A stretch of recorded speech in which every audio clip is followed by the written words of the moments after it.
Last episode, we talked about asking the right questions. And again, just remember, asking the right questions allows you to focus on the problem you're going to be solving. Right? For example, you look at the glass here and you say, is this glass half empty or half full? The question you should really be asking is, do I want to fill this glass or not? Because if you want to fill this glass, does it really matter it's half empty or half full? Or if you do want to fill the glass, it doesn't really matter it's half empty or half full, right? So the question you are asking really is, do you want to fill the glass rather than is the glass half empty or half full? Every time you go to an expert, the question they always ask, or in fact, the question they're always answering is, how do we do that? And a moonshot thinker like you should be always asking, why are we doing it? So the experts think about how to do it, moonshot thinkers think about why to do it. As we know, the most innovations fail because they end up solving the symptom of the problem rather than solving the root cause. And sometimes solving the symptom may give you a short-time success until someone comes and solves the root cause, and then you're completely out of business. And let me give you a couple of examples of how that happens. Now, for example, everyone knows the lack of fresh water is one of the biggest problems facing humanity.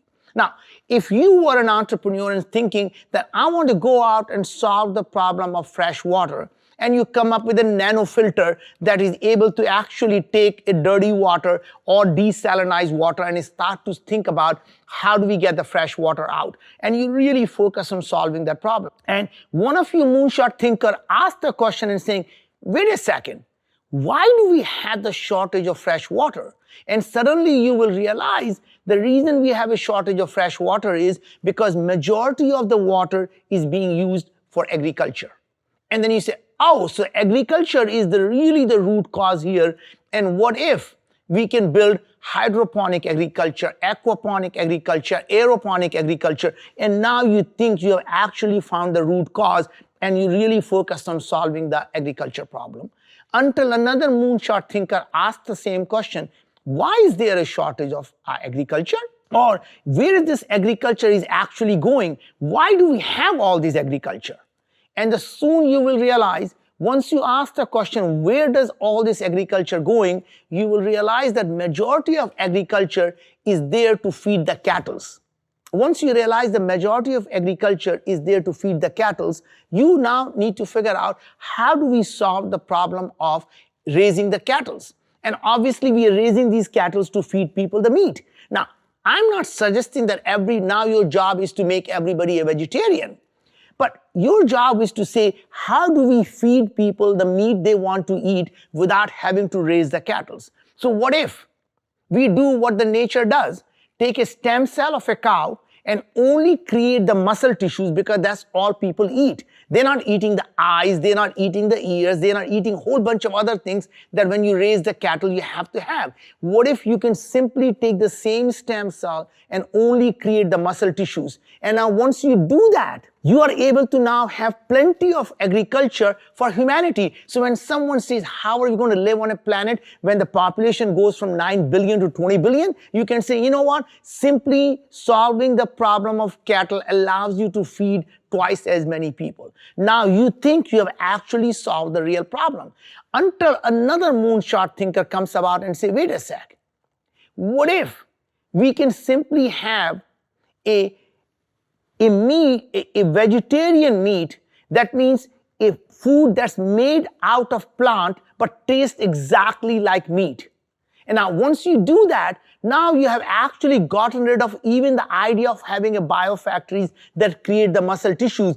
And you can see these things are not some dream someone has. These are the problems that are being solved right now by entrepreneurs. So there are companies today that are actually taking the stem cell and creating muscle tissues, and their entrepreneurs are going beyond and actually creating the meat that is made out of the plant protein. And both these ideas are actually the ideas that will free up the agriculture for twice as many people and will free up the fresh water for the humanity. So as you can see here, understanding the root cause allows you to create a completely different business rather than simply solving the symptom, because if you are solving a symptom, you'll be building in nanofilters or desalinization. Instead, now you're actually solving the root cause that allows you to solve the problem of having a fresh water.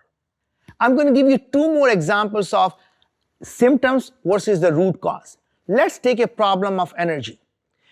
Today, most of our energy comes from the fossil fuel.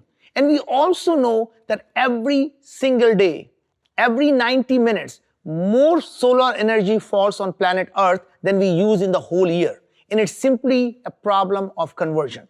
And it's no different when you go back a couple of 100 years ago, the most expensive metal on the planet used to be aluminum. And it's not that we didn't have abundance of aluminum. It used to be always in the form of bauxite. And converting that from bauxite, extracting the aluminum used to be extremely expensive process until the technology like electrolysis came about, and it made it so cheap that we throw away the aluminum can today. Now, what is going to be that electrolysis of the solar energy that will make the solar conversion so efficient that we'll have abundance of energy? So that means root cause is not having enough solar energy. It's simply about the conversion of the solar energy. That means the problem is not about how to use the less fossil fuel, but really the root cause here is how do we convert the solar energy into the useful form? What is the electrolysis of the solar energy that will allow you to convert that solar energy into the useful form, and that will allow you to create this abundance of energy? Because once you have abundance of energy, you can have abundance of fresh water and you can have abundance of food. As I was trying to solve this problem of chronic diseases, everyone realized what we eat matters. And they said it is about identifying what is the healthy food. And they were all focused on if we all eat the healthy food, then somehow the people will become healthy. And they all said, what if we can find the healthy food that everyone should eat? And it turns out that was the wrong question. It is not. There is some universal healthy food that exists out there. That means if we can eat that healthy food, all of us somehow will become healthy. From the time we were children, many of us probably watched the cartoon named Popeye. And Popeye told us that spinach was really good. You ate the box of spinach and you became healthy. Well, it turns out that Popeye was really not the scientist. What are the healthy foods? The question you really should be asking is, what is healthy for me? Because the food that's healthy for me is not necessarily the food that's going to be healthy for someone else. Remember, one man's food is another man's poison. So understanding the root cause of the chronic diseases, which is simply the symptom, is about a food that you're eating. Is that healthy for you? Is it producing the nutrients in your body, or is it producing the toxins in your body? So if you want to solve problems like that, you have to always ask yourself, what is the root cause of that problem rather than the symptom that you currently see? As you will realize that many of the times when we set out to solve a problem, most of us tend to focus on solving the symptom of that problem without ever understanding the root cause of the problem. I want to remind everyone, one of the things about solving the symptom of the problem versus root cause is, first you have to identify the pain point. What is it that people are suffering from? What is the pain that people have? Because once you can identify the pain, your solution becomes so easy to sell. If you have a headache, you create an aspirin. Now, once you identify the problem that you're trying to solve or the pain point you have, then you need to understand what is the root cause of that pain and solve that root cause, not just on the surface what the symptom is. Just remember, the big problems will push the humanity forward. The more people you can help, the bigger the industry you will be creating. That means the bigger the problem, bigger the opportunities, and the more people you're helping, bigger the enterprise you'll be creating.